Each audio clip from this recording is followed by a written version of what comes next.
Idukki association Kuwait ഓണാവേശം 2024 എന്ന പേരിൽ Salmiya Indian community സ്കൂളിൽ വെച്ച് ഓണാഘോഷം സംഘടിപ്പിച്ചു.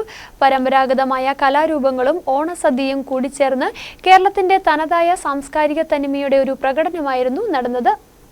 താലപ്പൊലി ഘോഷയാത്ര കേരളത്തിന്റെ പരമ്പരാഗത ഉത്സവങ്ങളുടെ സാരാംശത്തെ ജീവസുറ്റതാക്കി. ചെണ്ടമേളത്തിന്റെ അകമ്പടിയോടെ മാവേലിയുടെ ഗംഭീരമായ കടന്നുവരവ് കാണാൻ പ്രേക്ഷകർക്ക് സാധിച്ചു. ഇടുക്കി അസോസിയേഷൻ അംഗങ്ങളുടെ Thiruvathirakali, family skit, couple fashion show, നിരവധി നൃത്തങ്ങൾ എന്നിവ കലാപരിപാടികളിൽ ഉൾപ്പെടുന്നു. കുവൈറ്റിലെ പ്രമുഖ ഡാൻസിംഗ് സ്കൂളുകൾ തങ്ങളുടെ നൃത്തങ്ങൾ അവതരിപ്പിച്ചുകൊണ്ട് പരിപാടിയുടെ ഭാഗമായി. പ്രോഗ്രാമിനോടനുബന്ധിച്ച് നടന്ന പൊതുസമ്മേളനം Indian embassy second secretary James Jacob ഉദ്ഘാടനം ചെയ്തു.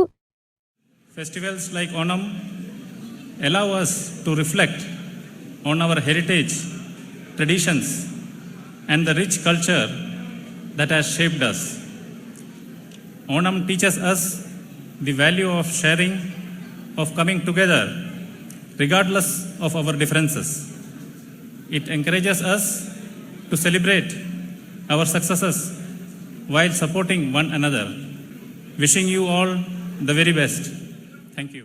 President Ebin Thomas Vadakkeparambil, programme general convener Aneesh Prabhakaran, women's forum chairperson Raji Shaji Mathew, advisory board chairman Jiji Mathew എന്നിവർ സംസാരിച്ചു. ജനറൽ സെക്രട്ടറി ജോബിൻസ് ജോസഫ് സ്വാഗതം ആശംസിച്ചു. ട്രഷറർ ബിജോ ജോസഫ് നന്ദി രേഖപ്പെടുത്തി. പ്രശസ്ത കലാകാരനും ബഹുമുഖ പ്രതിഭയുമായ അരുൺ ഗിന്നസ് സ്ത്രീസ്വരത്തിലും പിന്നീട് ഗംഭീര സ്വരത്തിലും ഇടകലർത്തിയുള്ള വിസ്മയകരമായ സംഗീതാലാപനത്തിലൂടെ സദസ്സിനെ ആനന്ദലബ്ധരാക്കി. ഓണത്തിന്റെ ആവേശത്തെ കുവൈറ്റിൽ എത്തിച്ചു. ഓണത്തോടനുബന്ധിച്ച് പായസ മത്സരവും നടന്നു. വിഭവസമൃദ്ധമായ സദ്യ പരിപാടിയുടെ പ്രധാന ആകർഷണമായിരുന്നു. കുവൈറ്റിലെ വിവിധ ടൂർണമെന്റുകളിൽ മികച്ച പ്രകടനം കാഴ്ചവെച്ചുവരുന്ന ബ്രദേഴ്സ് ഓഫ് IAK വടംവലി ടീമിനെ വേദിയിൽ ആദരിച്ചു. സൗഹൃദത്തിന്റെയും സന്തോഷത്തിന്റെയും ആഘോഷമാകുവാൻ IAK ഓണാവേശം 2024 സാധിച്ചു.